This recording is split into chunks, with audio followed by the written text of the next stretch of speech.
Hey witches, how you doing today? We are back with another video, and today I want to talk a little bit about the cost of magic. Basically the cost to you as a practitioner. What is your cost investment, if you will? Now, I don't mean paying for magic. That's a whole separate topic, right? But should there be a sacrifice on the part of the witch, or an offering of sorts, to help sort of grease the wheels of fortune? I think there should be, and I'm going to explain a little bit to you about how that works and the system that I use to determine what that sacrifice should be. So before we get into it, for those of you who are new around here, my name is Taya. Welcome to the channel. We talk about all things witchcraft. And for those of you who are returning viewers, maybe coming in from another video, welcome back. And thank you so much for the support. It's truly appreciated. And all of you, please consider subscribing. It's a really great way to help us build the channel. Okay, so what am I talking about here? Think about when you cast a spell and you draw solely on your own personal power to sort of fuel that spell. How do you feel afterwards, right? You're kind of drained, you're depleted, right? Because you've pulled your own personal energy. So many of us, if not most of us, have sort of figured out, right? We're going to draw on the energy of the universe, especially if you're doing a big working or you're doing something over an extended period of time. Now, the other way to do it is to sort of draw upon a deity or a spirit with whom you work that will sort of help fuel your spell. And in that case, it sort of makes sense, right? Like, I'm going to make an offering to that deity for helping me with my spell. If you help me with my spell, you do X, Y, I will do A, B. Kind of makes sense. But how many of us make that same offering when we're simply drawing on universal energies, if you will, right? I know that for the longest time, it didn't even occur to me. Like, it wasn't a thought in my head to make some sort of an offering to the universe. And no disrespect was intended. It just literally did not occur to me. So the tradition I'm a part of now, their practice has sort of an intricate divination system to determine exactly the specific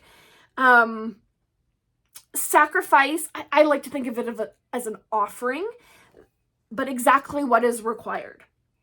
And often, especially when I was first starting out with this tradition, they would say, do some divination and decide, that will do some divination to determine what your sacrifice or your offering to do the spell work should be. And I was like, what? It didn't make a lot of sense to me. So I'm going to basically teach you a little bit of how we do it, and in an adapted way that sort of anybody can use. Because I was like, what, I'm supposed to pull a tarot card? Like, how do I know what that tarot card is telling me to sacrifice? Like, it just seemed kind of vague, and I didn't really understand. So this is very similar to the way we do it. I'm not going to teach you exactly what we do in our tradition because it has to do with the deities and spirits that we work with, which probably don't apply to most people's practices. And it's also just not my place to teach it. It's not my tradition. I'm not here to teach it. But I'm going to teach you sort of an adapted version that really helped make a lot of sense for me on how to do this type of divination work, right? How to decide what to sacrifice, what to offer when I'm doing a spell, especially when I'm just sort of pulling on the energies of the universe, right? I'm not pacting with a specific spirit, and I'm not just using my energies. I'm sort of tapping into, right? You ground and center and you pull that energy up into your body. And I also like to almost ground and center up to the stars and pull that energy into my body and channel it through myself and into my spell work so that I'm not depleting my personal power. So the way we go about this is you start out with a flat bottom bowl or a dish, something with kind of a lip to it. And I'll show you a picture at the end of what this kind of looks like, okay? You're going to divide it into 4 quarters, right? A top to bottom line and a side to side line to divide it into 4 quarters. And in the center of your dish, draw a symbol that relates to your personal practice. So it could be a pentagram, a triskele, right? Some kind of rune, whatever. Just something that relates to your personal practice. Now, each of the quarters, after you've drawn the top to bottom and side to side lines, right? It divides it into 4 quarters. Each quarter of that dish will represent a type of sacrifice.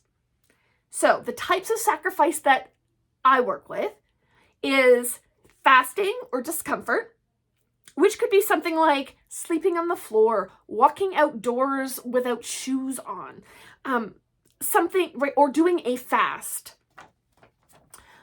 Money and material, which could be gifting or donating a personal item that means something to you, right? It needs to be a sacrifice. Donating money, volunteering your time. The next one is blood or sweat or pain. Could be like literally shedding blood, right? Pricking your finger and shedding blood. Doing that with intent, right? Or it could be running a really long ways, like, you know, hey, I took my dog on the walk. Today I'm going to jog it all, right? And work up a good sweat. It's going to be very uncomfortable for me. Throwing in an extra workout in the week or an extra, you know, I'm going to work out every day this week or something like that. Could be something like flogging. But that idea is it's like blood or sweat, right? And it's uncomfortable, a little bit of pain to it. And then finally, the sacrifice of abstinence, of giving something up. So it could be giving up like sexual activities, but it could be giving up a comfort habit. It could be giving up alcohol, caffeine, sugar, etc. for whatever period of time. And that's part of the divination, is how big and how long it happens for. Okay, so those are the 4 types of sacrifices. So in each of the 4 quarters of your dish, draw a corresponding symbol, right? Something that will remind you of it in each quarter. So one quarter might have a dollar sign for money or material goods. One quarter might have like a little droplet drawing. That would be like for blood or sweat. One might have a little no symbol, right? A circle with a slash through it for abstinence. And one might have something that would represent fasting or discomfort to you. So draw the corresponding symbol in each quarter of your dish.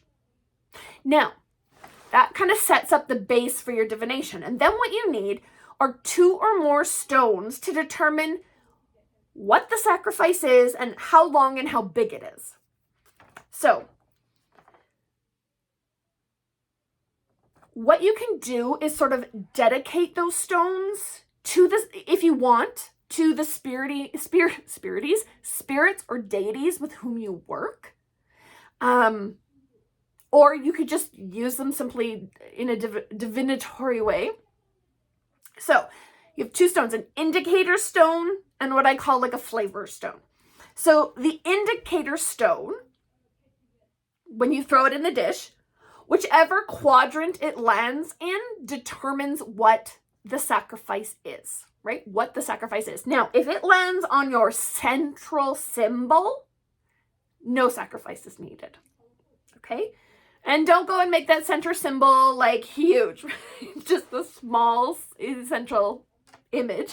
And then when you cast that indicator stone, it will tell you, whichever quadrant it lands on or the symbol will tell you what sacrifice or no sacrifice is needed.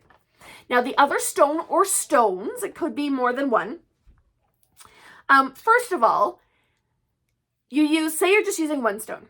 It will tell you its distance from the indicator stone, will tell you how big or how long that sacrifice or offering needs to be.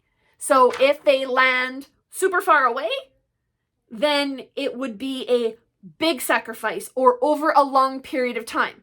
So if they're close together, it's a small sacrifice or a short period of time.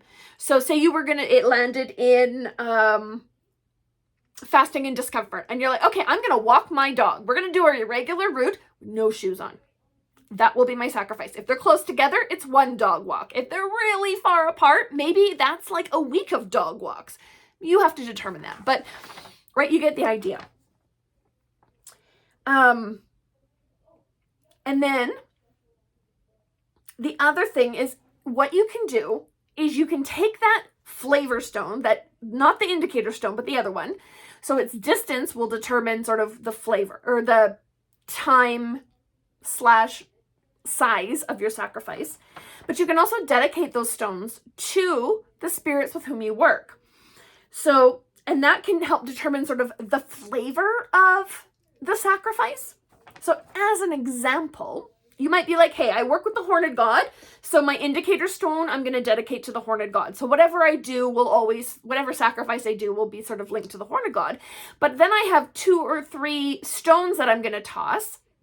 Whatever one lands closest to my indicator stone, those could be 3 goddesses that I work with. That will determine which goddess I make the sacrifice to. And if I make a sacrifice to, say, the Morrigan versus a sacrifice to, say, Bridget, can you see how those would have different sort of flavors to them? The Morrigan is a little more aggressive. She's war and battle, whereas Bridget is about healing and wells and fire and cleansing, right? So they have kind of different flavors to them. And so you can build that flavor of whoever is indicated. You can sort of see which way your sacrifice is going to go. So I hope that kind of makes sense. So basically, you toss the stones into the bowl. You create a bowl, let's do this, that looks like this. Right? It's going to look sort of like this. I've kind of written in, but this would be like the quarter for money and materials. This would be a quarter for blood and sweat. This could be your quarter for, say, fasting and discomfort. And this would be your quarter for abstinence. Drop my notes. Then in the center, I've just drawn a pentagram. That's sort of my no sacrifice required. So I'm going to take, this is in my bowl, and I'm going to cast my 2 stones, say, right? Cast my 2 stones in. The indicator stone is going to fall, say, money and material. And then say I have 2 indicator stones and they fall here and here. This one will be closer to the indicator stone here. So say this is Bridget and this is Morgan.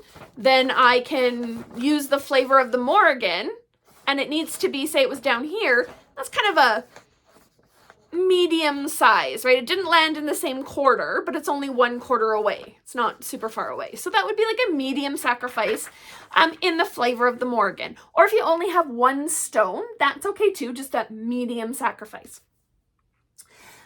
So what would that be? It fell under money and material goods. So again, that could be a donation, right? Maybe I want to donate something to a charity that works in the spirit of the goddess with whom I work. Maybe I don't work with deities and I'm just using this in a divinatory way. Then maybe it's to a charity that supports Indigenous causes in my area, right? That would be a great donation to make. Or maybe it's a volunteering your time at like a soup kitchen, or volunteering your time, I'm trying to think what else, right, in some kind of a community cause. So the indicator stone will land and tell you exactly the type of sacrifice by whichever quarter it lands in, unless it's in the center, in which case there's no sacrifice. And then whichever stone the indicator stone is closest to can determine the flavor if you've got more than one, and will also determine by its distance to the indicator stone the time or severity of the sacrifice needed. So that is kind of the general process that the tradition I work with uses. We have a 3-zone system that has 2 goddesses that we work with who flavor our sacrifices. And you might do that. You could have 3 or 4. It's up to you. And then, that's just how we go about determining what our sacrifice will be whenever we do spell work. How do you determine? Have you ever done that kind of an idea where you're like sacrificing something when you do spell work, when you're pulling on the energies of the universe?